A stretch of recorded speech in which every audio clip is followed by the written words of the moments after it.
శాంతి భద్రతల విషయంలో నేను ఉప ముఖ్యమంత్రి పవన్ కళ్యాణ్ ఎక్కడా రాసిపడం. మా పార్టీ నేతలు గాని జనసేన నాయకులు గాని నేరాలు చేయరు, చేసేవారికి సహకరించరు. మా తొలి ప్రాధాన్యం రాష్ట్ర భద్రతే అని ముఖ్యమంత్రి చంద్రబాబు స్పష్టం చేశారు. రాజకీయం ముసుగులో నేరాలు చేసే రాజకీయ రౌడీలు తయారయ్యారని, వారిని వదిలేస్తే ప్రజలకు ఇబ్బందులొస్తాయని పేర్కొన్నారు. పోలీస్ వ్యవస్థ ఎప్పటికప్పుడు అప్రమత్తంగా ఉండాలని, మీ నీడను కూడా మీరు నమ్మొద్దని సూచించారు.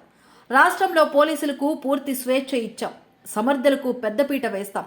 ఆంధ్రప్రదేశ్ను హెల్దీ, వెల్దీ, హ్యాపీ రాష్ట్రంగా తయారు చేయాలనే లక్ష్యంతో ముందుకు వెళ్తున్నామన్నారు. దీనికి శాంతి భద్రతలు చాలా ముఖ్యం, ఇందులో ఎలాంటి రాజీ లేదు. పోలీసులు పూర్తిగా సహకరించాలన్నారు. మీ గౌరవాన్ని పెంచే బాధ్యత నాది, ప్రజలకు రక్షణ ఇచ్చే బాధ్యత మీది అని తేల్చి చెప్పారు. కానిస్టేబుల్గా ఎంపికైన వారికి మంగళగిరిలో నియామక పత్రాలు అందజేశారు. సీఎం చంద్రబాబు, ఉప ముఖ్యమంత్రి పవన్ కళ్యాణ్, హోంమంత్రి వంగలపూడి అనిత, డీజీపీ హరీష్ కుమార్ గుప్తా తదితరులు పాల్గొన్నారు. భారత రాజ్యాంగము మరియు నియామక పత్రాలను అందుకుంటున్నారు శ్రీకాకుళం చెందిన పరిసరాల అప్పలనాయుడు.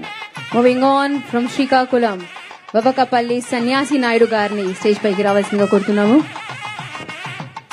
మరొక సివిల్ కానిస్టేబుల్ పోస్టుకి నియమితులైనటువంటి వవకపల్లి సన్యాసి నాయుడు గౌరవనీయులైన హోంమంత్రిత్వ శాఖ మంత్రివర్యులు శ్రీమతి వంగలపూడి అనిత గారు దుశ్శాలతో సత్కరించగా ముఖ్యమంత్రి గారు నియామక పత్రాన్ని అందిస్తున్నారు.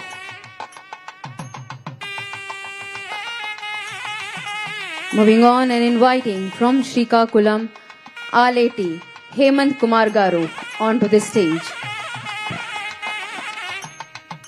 శ్రీకాకుళం నుంచి ఎంపికైనటువంటి మరో వ్యక్తి ఆలేటి హేమంత్ కుమార్.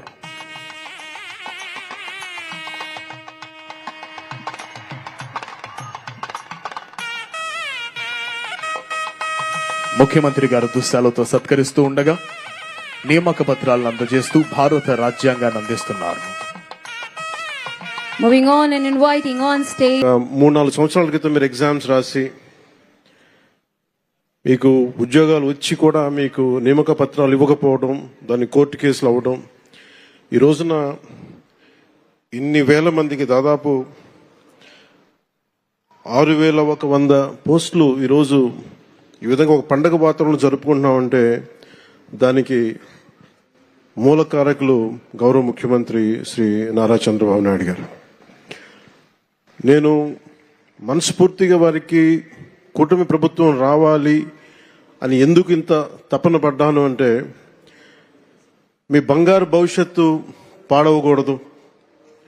మీలో ఎంతమంది ఇందాక ఒక్కొక్కరితో కథలు వింటా ఉంటే మీ 6,100 మంది దాదాపు 4 లక్షల పైచిలుకు యువత ముందుకొచ్చి పోటాపోటీగా ఎగ్జామ్స్ ప్రవేశ ఉత్తీర్ణ పరీక్షలు చేస్తే దాంట్లో కేవలం 6,100 మాత్రమే సెలెక్ట్ అయ్యారంటే అంత టఫ్ ఎగ్జామ్ ఇది.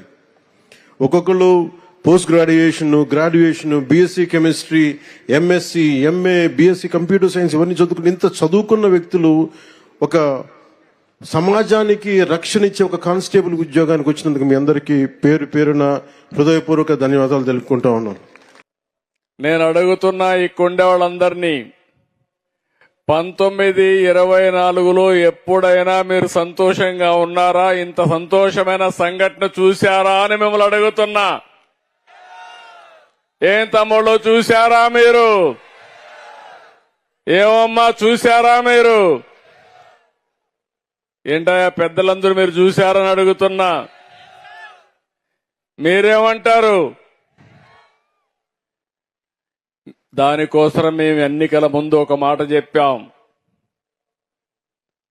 ఈ రాష్ట్రం పూర్తిగా నష్టపోయింది. నష్టపోయిన రాష్ట్రాన్ని మళ్లీ ఘాటిన పెట్టాల్సిన బాధ్యత ఉంది. ఆ రోజు మేము ఇచ్చిన హామీ ప్రతి ఒక్క యువతకు కూడా ఉద్యోగాలు ఇప్పించే బాధ్యత తీసుకుంటాం. మెగా డిఎస్సి పెడతాం, పెండింగ్ ఉండే ఉద్యోగాలు ఇస్తామని హామీ ఇచ్చాం. ఇచ్చిన హామీని నిలబెట్టుకున్నామా లేదా తమ్ముళ్ళు అని మిమ్మల్ని అడుగుతున్నా.